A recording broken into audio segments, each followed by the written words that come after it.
লাইলাতুল কদরি খায়রুম মিন আলফিশ শাহর। আমি আল্লাহ পাক বান্দার জন্য এমন একটা রাত রমজান মাসে দান করছি যে এই রাতটা আমার বান্দার জন্য হাজার মাসের চাইতে দামি। জোরে বলেন সুবহানাল্লাহ। এ লালকাঠির বাবার, আমার যুবকেরা, পর্দার মধ্যে মায়ের, আমার বোনেরা, যে মাওলা এত দামি একটা জিনিস হায়াত দিয়ে তোমাকে আমাকে পাঠাইলো, তার মানে রাত্রটা যারা মালিকের হুকুম মতো ইবাদত করবে। ইবাদত বলতে বাবা যেভাবে ইবাদত দরকার আমরা তো পারি না। মালিকের হুকুম মান্য যে লোকটা ওই রাত্রবেলা জাগরণ করবে, ওই রাত্রবেলা বান্দা তারাবি পড়বে, কোরআন পড়বে, জিকির করবে।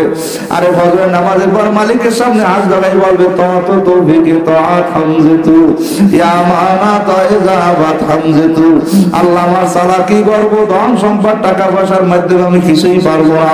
আমি তোমার কাছে স্যালেন্ডার হয়ে গেলাম, তুমি যদি আমারে মাফ না করো মালিক আমার তো কোনো উপায় নাই। ছোট বাচ্চা শত ব্যস্ততার মধ্যে মায়ের কাছে যায়, বাবার কাছে যায়, কিন্তু বাবা আব্বা আমার কাছে বাচ্চা পুরো হয়ে যাইতে পারে না। যাওয়ার সময় যখন দরাজ খাইয়ে পড়িয়ে যায়, ওর চেষ্টা যখন শেষ হয়ে যায়, তখন আরে সাহায্য করে ওর আব্বায় মায় করে লইয়া বুকে নিয়ে সুমার বলে সন্তান শত চেষ্টা করে আমার কাছে আসতে পারো নাই, তোমার শুরু হয় নাই। শোনো সন্তান, তোমাকে গন্তব্যে পৌঁছে যাওয়ার মালিক আমি মাওলা। এই জন্য বাবা আমাদের কাজেরও চেষ্টা করা, কবুল করার মালিককে হয় না। জবান খুলিয়ে জোরে বলেন কে? একবার ফরজ নামাজ যদি 70 বার ফরজের সমান হয়, রমজানে একবার আল্লাহ কইলে কয়বার আল্লাহ সবাই কথা বলেন। কি রোজায় কি দুর্বল হয়ে গেছে? তাই না? রমজানে জেসেম দুর্বল হয়, রুহু তাজা হয়। কারণ রমজানে জেসেম দুর্বল হয়, হাত দুর্বল হয়, পাও দুর্বল হয়, শরীর দুর্বল হয়, মুমিনের রুহু তাজা হয়। রমজানে যখন মুমিন নারায়ে তাকবীরের ধ্বনি দেয়, আল্লাহর আরশ পর্যন্ত কম্পন শুরু হয়ে যায়। জোরে বল সুবহানাল্লাহ। কি রমজানে মুমিনের ধ্বনি আছে না নাই? একটু বজ্রকণ্ঠে ধ্বনি দেয় নারায়ে তাকবীর, নারায়ে তাকবীর। মুমিনের আওয়াজ ছিল রমজান মাসে বদরের যুদ্ধে 17ই রমজান। হাদিসের মধ্যে আছে সাহাবায়ে কেরাম ক্ষুধার্ত, নবী ক্ষুধার্ত, যুদ্ধ করত। যে বেটায় লেখাপড়া জানে না, এরা যদি কয় তোমার মেট্রিক পরীক্ষা দেওয়া লাগবে, তাই বাড়তে থাকবে না পড়াই। কি কথা যারা হুন্ডু চালাইতে পারে না, বসিল নোমানিক আমার হুন্ডুটা চালাইয়া মনে সিরিয়ামপুর দিয়ে কাল বাবা খালে বলবো আমি তো পারি না। তাই যুদ্ধের ময়দানে সাহাবায়ে কেরাম ক্ষুধার্ত, যুদ্ধ জানে না, কিছুই অস্ত্র শস্ত্র ঢাল তলোয়ার নাই। মালিকের পক্ষ থেকে ঘোষণা আসছে, জিবরাইল বলে এই জিবরাইল আমার হাবিবকে বলো যে আল্লাহ পাক রব্বুল আলামিন আপনাকে যুদ্ধের ময়দানে অবতরণ হওয়ার জন্য বলছে। শুধু এই শেষ না, এই প্রান্তিক যুদ্ধ হবে, মুখোমুখি সংঘর্ষ, এক পক্ষে মুসলমান আর এক পক্ষে কাফের। মনে করছে সমান সমান, আসলে না।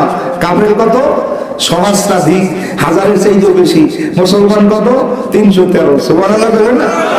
কাফেরের সাজ সওদা ঢাল সম্পদ অর্থ রামদা সেনা ঢাল কোনো কিছুর অভাব নাই। মুসলমান ক্ষুধার্ত জিনো শিনো, একবার কুম্বল গায়ে দিয়ে বসে রয়েছে, একটা সোয়ে কেত, একটা চুল এলোমেলো, একটা আখাওয়া। এই ক্ষুধার্ত অবস্থায় যখন ঘোষণা আসলেন, তারা কারো দিকে রুজু হয় নাই, কারণ মুমিনের আছে কে? আল্লাহ পাক তো শিখিয়ে দিয়েছে মাতা নাসরুল্লাহ, যত বিপদে পড়বা নাসরুম মিনাল্লাহ ওয়া ফাতুন করিব ওয়া বাশিরিল মুমিনিন। বান্দা যত বিপদে পড়ো তোমার কারো সাহায্য লাগবে না। আমি ইউসুফ আলাইহিস সালামকে জুলাইখার কাছে 7 তলা ভাঙিয়ে বাইর করছি, সেই মাওলা আমার এখনো আছে না না? আবার জোরে একটু আল্লাহ বেয়া ডাক দেন, আল্লাহ নারায়ে তাকবীর। ও ভাইরা আমার, বাবারা, পর্দার মধ্যে মায়ের, আমার বোনেরা, আজকে মোজাহিদ কবির আন্দোলন একটা সুন্দর পরিবেশ তৈরি করছে। দিনের বেলা রমজানে তোমাদের কানে ওলামায়ে কেরামের আওয়াজের কণ্ঠ পৌঁছে দিতেছে, মা তওবা করো, জীবন তার পারদার, আমার মাওলার হুকুমের বাইরে আমরা চলবো না। কারা কারা রাজি? আবার জোরে আল্লাহ বেড়া দাও। জিবরাইল যেই বলে ইয়া রাসূলুল্লাহ ইয়া হাবিবাল্লাহ, আল্লাহ পাক আপনাকে নারায়ে তাকবীর ধ্বনি দেওয়ার জন্য বলছে। ক্ষুধার্ত অবস্থায় নারায়ে তাকবীরের ধ্বনি দিল, ময়দানের দিকে তাকাই দেখে সেই সাহাবায়ে কেরাম ক্ষুধার্ত অবস্থা আল্লাহু আকবারের ধ্বনি দিয়েছে। আল্লাহু আকবারে যখন ধ্বনি শুরু হয়ে গেছে, ওই বদরের প্রান্তে 313 জন সাহাবীর সঙ্গে আমি আল্লাহ পাক 3000 ফেরেশতা বাড়াই দিয়েছি। জোরে বলেন সুবহানাল্লাহ। এই ফেরেশতারা মুআজ্জিজ কেরাম বললে তারা ছিল স্বাভাবিক পুলিশের মতো। সরকারি বাহিনীর মধ্যে ভাগ আছে না, কথা কয় না, কেউ পুলিশ, কেউ র্যাব, কেউ সেনাবাহিনী, কেউ বিডিআর, স্বাভাবিক পুলিশের মতো ভাগ ছিল। এই ভাগের মধ্যে যখন আবার যুদ্ধ শুরু হয়ে গেল, আবার নারায়ে তাকবীর দিতেছে, এইবার পাশে তাকাই দেখে আরো 5000 ফেরেশতা আছে, দাবিও ফেরেশতা, যাদের র্যাঙ্ক হইল সেনাবাহিনীর সেই দুপুরে। জোরে বল সুবহানাল্লাহ। এমনকি শক্তি বাড়ছে না কমছে? আবার নারায়ে তাকবীর দেবে, আল্লাহ পাক বলে, হে জিবরাইল, মুহাম্মদ আর গেজ না করতা, তা না করতা জিবরাইল, জিবরাইল আর গেজ না করতা, তা না করতা রব্বুল জলিল, তুমি যে আমার বন্ধু দুইটা ঠোঁট ধরিয়ে বসো, আমার বন্ধু যদি আর একবার নারায়ে তাকবীর ধরে যায়, আমি আল্লাহর বদরের গ্রান্তে থাক, আমি আর আমার আরশে থাকবো না, আমি আল্লাহ স্বয়ং নিজে ওই বদরের গ্রান্তে হাজির হব। একটু জোরে বলেন সুবহানাল্লাহ। যুদ্ধ শুরু হয়ে গেলেন। এক সময় যুদ্ধ করতে করতে জজ্ব অবস্থায় এক সাহাবী আল্লাহর হাবিবের কাছে যাই বলে, ইয়া রাসূলুল্লাহ, ইয়া হাবিবাল্লাহ, ডাল তলোয়ার অস্ত্র শস্ত্র কিছু আমার কাছে নাই, আমার হাতের মধ্যে একটা তলোয়ার আছে, খাজুরের ডিব্বা আছে, লাঠিও নাই, তলোয়ার অস্ত্র শস্ত্র নাই, আল্লাহর হাবিব আপনি একটু ফু দিয়ে দেন। বলে আল্লাহর হাবিব যখন দম দিয়ে লাঠিতে ফু দিয়ে বলে, যাও যুদ্ধ করো। সাহাবী বয়ান করে, আমি যখন ওই লাঠি দিয়ে কাফের গায়ে আঘাত করলাম, এক খাজুরের ডিব্বায় 3 কাফের মরিয়া 2 ভাগ হয়ে গেছে। তাহলে আমি খেয়াল করলাম নবীর দোয়ায় আমার খাজুরের ডিব্বাটাই ওরা একটা তলোয়ারে পরিণত হয়ে গেছে। জোরে বল সুবহানাল্লাহ। নারায়ে তাকবীর। ওই মুমিনের বজ্র কণ্ঠ, অন্যায়ের বিরুদ্ধে জমিনে থাকতে হবে। আল্লাহ পাক বলে, যারা অন্যায়ের বিরুদ্ধে জমিনে ঝাঁপ দেবে, কেউ তোমার সঙ্গে থাকুক আর না থাকুক, আমি আল্লাহ আছি। ঠিক না বেটি? জোরে বল। যার শ্রেষ্ঠটা জ্বলন্ত প্রমাণ ছিল বাংলার জমিনে কুতুবুল আলম ফজলুল করিম রহমাতুল্লাহ আলাইহি। কথা ঠিক না বেটি? আজকে জমিনে দেখবেন একদল খায় একদল বলায়। কি কথা বলেন? সর্বময় একটা মুড়ি জীবনে বলাই নেই। আমরা বুক ফুলে এই জমিনে চলছি, আমাদের পক্ষে পিছনেও পাকা ছিল, এখনো আছে, মসজিদের মেম্বারে আছে, সাড়ে মানে আছে, অনেকে লাগা অনেকে তলায়। আমাদের ঐতিহ্যবাহী পাখা, মেম্বারের পাখা, আলেমের সিনার পাখা। কথা ঠিক না বেটি? আমি কালকে খালিদ জুমা গলা সিবাতে বলছিলাম যে আপনারা যদি কেউ জিজ্ঞেস করে, ভাই আপনি কোন দল করেন, কইবেন ভাই আমি হুজুরের দল করি।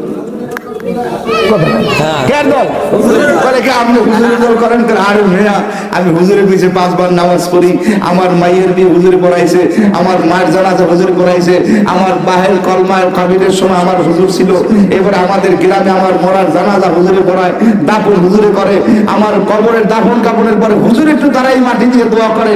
আমি দুনিয়ার গুন্ড ভণ্ডার দলে নাই, আমি হুজুরদের দলে আসি। কথা কয় ঠিক নেবে? আজকে সমাজের মধ্যে একটা ভুল ধারণা, হুজুর খালি দোয়া করবে, পানি ভরা দেবে, হুজুর খালি আমার আব্বা মা মারলে গোসল করাইবে। আল্লাহর হাবিব কি খালি পানি ভরার দোয়া করতেন না? দেশের পর্দা ছিল। এই জিনিসটি আমরা বুঝতে পারি না। একদল হুজুর মোরা রাজনীতি করি, এটা তো রাজনীতি না। দেশের পর্দার চেয়ারে বইতে হইলে যে রাস্তা সেই রাস্তা আলাদা।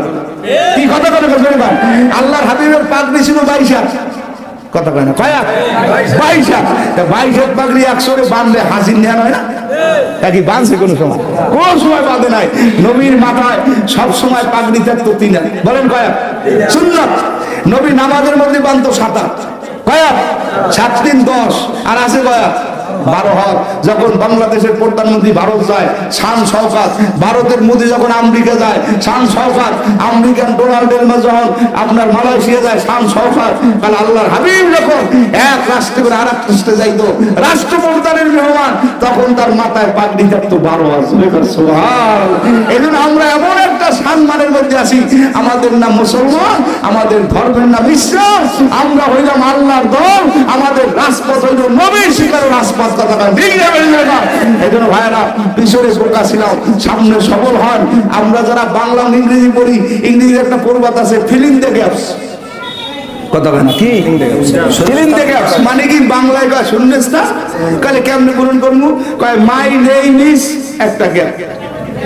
এখানে এই লেখা লাগবে মাওলানা আব্দুল কাদের, মাই নেম ইজ আমার নাম অমুক। তাহলে এখন আপনার বাংলাদেশে সব ফিলিং দ্য গ্যাপস, যারা আছে হুলুল গিয়া। কি কথা? আমার পর্তুগালি উপজেলা চেয়ারম্যান আছে, তা ফিলিং দ্য গ্যাপস। কথা বলে কি? জেলা পরিষদের চেয়ারম্যান আছে, ফিলিং দ্য গ্যাপস। মেয়র সাহেব আছে, এমপি সাহেব, মন্ত্রী সাহেব, সব গণভবন খালি, সংসদ ভবন খালি, ওই গাড়িগুলো অসহজ দিলে ডায়াবেটিস প্রেসার বা লো প্রেসার ভুলটা কথা করার কথা না।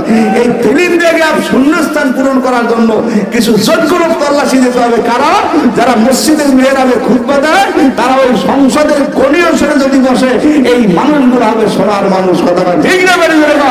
এই যে বয়ান তো আপনারাই করেন, জামিউল মুমিনিন ওমর ঈদের সময় ওই বাইতুল মালের লেখছে লিখিত কাগজ দিয়েছে, খাদ্য মন্ত্রণালয় থেকে বই কয় স্বামী আমরা তো এই যে সময় গোয়ান্ডা কাজে লাগবে, আমিও বুড়া আপনিও বুড়া, আমাদের তো ঘরে কোনো বাজার আনার দরকার নাই, ছোট বাচ্চাদের তো কিছু দেওয়া লাগবে। এই সব ঘরে বাস্তব একটা দাবি আছে না? তখন ওমর গা বিবি কোনো সমর্থন নাই, মান সম্মান থাকবে না। ওমর দিশাহারা হইয়া বাইতুল মালে দরখাস্ত করলেন খাদ্য মন্ত্রণালয়। আমি আমিরুল মুমিনিন ওমর বলছি আমার আগামী মাসের যেই বেতন আমাকে ধার্য করে দেওয়া হয় বাইতুল মাল থেকে, ও খাদ্যমন্ত্রী অর্থমন্ত্রী তুমি আমাকে আগামী মাসের বেতন অ্যাডভান্স দাও। আমাদের দেশে একজন মেম্বার পরিষদের সবাই নিয়ে খাইয়ে লইয়া চাপড়াই চুপড়াই পিলিয়ে ফেলাইয়া শেষকালে চাউলও নাই, বস্তাও নাই, সাদাও নাই, হুতাও নাই। তিনি হইল বাংলাদেশের মতো 250 দেশের প্রেসিডেন্ট। দরখাস্ত লেখার পরে খাদ্য মন্ত্রণালয় থেকে ওই দরখাস্তের রিপ্লাই উত্তর আসছে, ও আমিরুল মুমিনিন ওমর দুইটা শর্ত যদি মানেন আমি 1 মাসের বেতন না আপনাকে 2 মাসের বেতন দিতে বাধ্য। 1 নাম্বার শর্ত ওমর আপনি আগামী মাস পর্যন্ত বাঁচবেন কিনা আমাকে গ্যারান্টি দেন, একটু জোরে আল্লাহ ভেয়া ডাক দাও। 2 নম্বরে শর্ত যেই সরকারের চেয়ার আপনি গদিতে বসে আছেন এই গদিতে আপনাকে আগামী মাসে জনগণ রাখবে কিনা, আল্লাহর হুকুমে আপনি থাকবেন, থাকতে পারবেন কিনা। ওমর দস্তবাদের কাগজ পাইয়া দরখাস্ত দেখিয়া হাউমাউ করিয়া চোখের পানি ফেলার মালিক এইরকম খাদ্য মন্ত্রণালয় দায়িত্বশীল যখন আমার অধীনস্থ থাকবে কোনদিন আমার মাওলার অবস্থার মধ্যে কিয়ামত ঘটাইবে না। বাবা সবার মধ্যে মাওলার ভয় থাকা দরকার। আমি সেদিন কিতাবে দেখলাম ওমর খাদ্য মন্ত্রণালয় করে চাল বন্টন করতেন, তরকারি যা ছিল খাদ্য মন্ত্রণালয় গোড়াউন আছে না, এই গোড়াউন করে সব বন্টন করিয়া সন্ধ্যার সময় অর্থমন্ত্রী যিনি দায়িত্বে আছে খাদ্য মন্ত্রণালয় ওটা আমি তালা বানিয়ে থেকে চাবিলে পারতে যাই ঘুমাই। সকালে এই যে আমার ওই গেট খুলে যায় আবার মালে সব ভর্তি দিয়েছে। খাদিম করে আসবে আমি কোন রাইতে যাই এই মাল আমি করে দায়িত্বে আমি চাবি আমার দ্বারা মসজিদ খুলে কিনা, এই মসজিদের মধ্যে চাউলের বস্তা তুলে কিনা চিনতে মরিয়ে গেছে। খাদেম বলে আমি রাত্রে বেলাম আজকে এশারে নামাজ পড়ি আর বাড়ি যাই নাই। ওমরের ঘরের পাশে নির্জন অবস্থায় ওমর করে কি রাত 12টা বাজে কই ওমর কোথাও যায় না। এশার পরে ওমর ঘুমায় গেছে। সুবে সাদেকের আগে তাহাজ্জুদের সময় ওমর জাগিয়া দেখলাম ওযু বানায় আমি ঘরের পিছনের দরজায় দাঁড়ানো, পাশে ওমর জানে না। দেখো ওমর নির্জন শুনে ঘরের দরজার মধ্যে বসে বসে কান্দে আর কান্না, আমি তোমার খাদেম জনগণ তোমার গোলাম, ওদের রিজিকের মালিক তুমি, আল্লাহুল খায়রুর রাজিকিন, উত্তম রিজিক দাতা তুমি আল্লাহ, তুমি ওদের রিজিকের জামিনদার হয়ে যাও। আল্লাহ মেয়ে বলিয়া চোখের পানি ভালাই কয় যত কান্দি দেখি ওমর কোথাও যায় নাই। আজানের পর ওমর ফজর নামাজে চলিয়ে গেছে। আমি চিন্তায় পড়িয়ে গেলাম রাত্রবেলা কোথাও গেল না, এত খাদ্যের তদন্ত কোথায় বলে আসলো। অনেক ঘোরাঘুরির পরে যখন রওনা করিয়া সামনে গেলাম আমি আজকে যাই দেখি গতকালের চাইতে খাদ্য গোডাউনে মাল আরো বেশি, দরজা খোলা যায় না। তারপর উনি কান্দার বলে বুঝছি ওমর আল্লাহর উপরে সব সুপর্দ করার সময় এই জমিন চালাবার জন্য যা দরকার এইটা সাজাইয়া গোছাইয়া দেয় আমার আল্লাহ। একটু জোরে আল্লাহ কাজী বাবা বয়ান নসিহতের কিছু নাই, আমি আপনাদের বায়াত দিয়ে বলি আল্লাহর কাছে বেশি বেশি কান্দে আল্লাহ এই সমাজটার দিনদের সমাজ দেখাও, এই সমাজের চেয়ারম্যান আলেম দেখাও, এই সমাজের মেম্বার ইমাম দেখাও, এই সমাজে ভালো মানুষগুলোর নেতৃত্ব আনো, তাহলে কি হবে সমাজটা হবে একটা সোনার সমাজ। আমরা মক্কা মদিনা গেছি, অনেক মানুষ গেছে কিন্তু মক্কা মদিনা কোথাও সোনা নাই, কোন সোনা নাই। কিন্তু কয় কি সোনার মক্কা, সোনার একা নাই তো সোনা, কোন ছাপ নাই। মক্কা মদিনায় তো সোনার দলা তোমার রাস্তায় পরিবার দেখিনি, ওয়ালের লাগে নাই, বিল্ডিং এর লাগে নাই। চিন্তা করিয়ে দেখছি মক্কা মদিনার মানুষগুলো সোনার মানুষ। কি মানুষ কত সংখ্যক লেবন ভালোবাসা। এই জন্য আপনাদের অনুরোধ করি ছোট একটা ইউনিয়ন লাভ করি। আগে ছিল লম্বা, দুনিয়া ভাগ হয়ে গেছে। সামনের ফিল্মটা গ্যাপস পূর্ণ করার জন্য, যোগ্য মানুষগুলোর সুন্দর স্থানে বসাবার জন্য আমাদের কষ্ট শ্রম জান জীবন মেহনত যা লাগে ময়দানে থাকবো, রক্ত দেব, জীবন দেবো, অর্থ দেব, বাতিলের সামনে মাথা নত করবো না। এই রমজানের কতই শপথ নিয়ে এখন থেকে সামনে বাড়বেন। আলেমের দলে আসি, ইমামের দলে আসি, কোরআনের দলে আসি। আর কোনো মাকড়া নাই, হাত পাখা মাকড়ায় ভোট চাই, আর কোনো চিন্তা নাই, সাহেব মোদের শর্ম নাই। কথা ঠিক না বেড়ে ধরে কি রাজি আসি না নাই ধরে বলেন, কারা কারা রাজি না রাই দেখবি।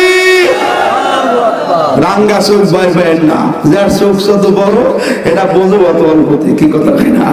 আমরা আগেও ছিলাম এখনো আছি। এই আমার নানাই কইতে কইলে কুন্ডা ঘন্টার বাতি দবদবাই জলে ভস করে নিভবে যায়, আর গরিবের ঘরে ল্যাম্পের বাতি আস্তে আস্তে জ্বলে, কি কথা হয় না? ল্যাম্পের তেল যতক্ষণ তাই এতক্ষণ জ্বলে, আর ওই যে আপনার বড় আগে হেজাক লাগছিল পাম দেয় আর নিভবে যায়, ঠেলাই লাগে, কি কথা হয় না? কথা বলেন না? এদের আপনাদের আর কত বুঝাবো? আমরা দিনের পক্ষে কোরআনের পক্ষে থাকবো। আজকে যারা আয়োজন করছে সবাইকে মোবারকবাদ, এত সুন্দর একটা আয়োজন করার কারণে আল্লাহ পাক যেন এদের সবাইকে কবুল করে। বিশেষ করে আমাদের আন্দোলন, মুজাহিদ কমিটি, ছাত্র আন্দোলন, যুব আন্দোলন, শ্রমিক আন্দোলন, শিক্ষক ফোরাম, কোরআন শিক্ষা বোর্ড, অঙ্গ সংগঠন সবই আমরা ভাই ভাই আল্লাহর কাছে দোয়া করে আল্লাহ যেন কিয়ামতের ময়দানে আমাদের মিলেমিশে এক কাফেলায় কবুল করে। আমিও দোয়া চাবি দোয়া করি।